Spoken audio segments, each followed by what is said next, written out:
సందర్భంగా తాడ్వాయి మండలంలోని బ్రహ్మాజీవాడి గ్రామంలో గల సిద్దులగుట్ట సిద్ధేశ్వర స్వామి ఆలయంలో జరిగిన 34వ వార్షికోత్సవ కార్యక్రమానికి ఎల్లారెడ్డి నియోజకవర్గ ఎమ్మెల్యే మదన్ మోహన్ హాజరయ్యారు. ఈ సందర్భంగా ఎమ్మెల్యే స్వామివారిని దర్శించుకుని ప్రత్యేక పూజలు నిర్వహించారు.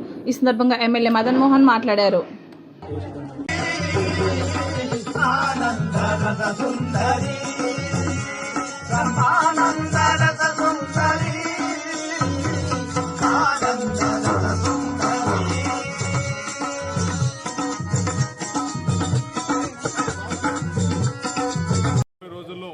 ఈ ప్రాంతంలో ఇది ఒక ప్రసిద్ధి పుణ్యక్షేత్రం కావాలని మరి దీనికి 350 మెట్లున్నాయి.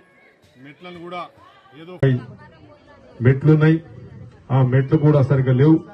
మరి దేవుని దగ్గర పోవాలంటే చిన్నపిల్లలకు కూడా లేడీస్ కూడా కష్టమవుతున్నది. మరి తప్పకుండా 350 మెట్లను కూడా కట్టిస్తానని చెప్పేసి నేను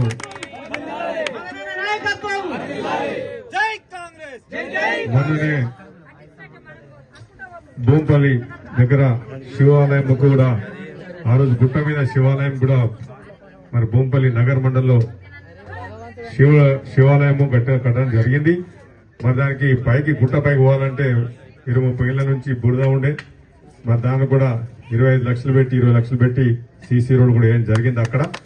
అదేవిధంగా ఇక్కడ మెట్లు కూడా కట్టించి కింద కూడా అంత బురద అయ్యేటట్టున్నది. వానాకాలం వస్తే దానికి కూడా సీసీ రోడ్ కూడా వేపిస్తారని చెప్పి చెప్తా ఉన్నా.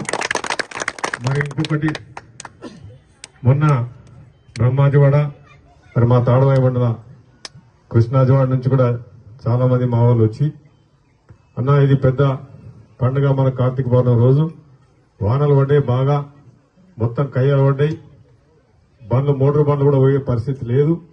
మరి ఇంత మంచి పుణ్యక్షేత్రానికి సుమారు 30-40 వేల మంది చుట్టుపక్కల మండలం నుంచి వస్తారని చెప్పి నా దగ్గరికి వచ్చారు. ఇమీడియట్ గా వాళ్ళకి చెప్పి వాళ్ళు కూడా 3 రోజుల నుంచి ఎంఆర్ఓతో మాట్లాడి వాళ్ళు కూడా నేను మాట్లాడిపించి మనందరూ కూడా కష్టపడి మొరమేసి ఇలా భక్తులకు రావడం చేసినందుకు వాళ్ళందరూ కూడా నేను అభినందిస్తా ఉన్నా. వాళ్ళు 3 రోజులుగా కష్టపడి ఏ భక్తులు కూడా అసౌకర్యం కల్పించకుండా బండ్ల మీద వచ్చిన వాళ్ళు కింద పడకుండా, ఎందుకంటే చిన్నపిల్లల్ని వేసుకుని బండ్ల మీద మోటార్ బండ్ల మీద వస్తారు. మరి అడ్డం ఇట్లా పడితే యాక్సిడెంట్ అవుతుంది, ఫ్రాక్చర్ అవుతుంది, ఏదైనా అవుతుంది, మళ్ళీ ఇబ్బంది అవుతుంది.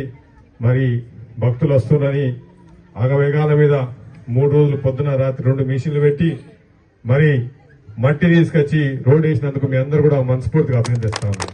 ధన్యవాదాలు.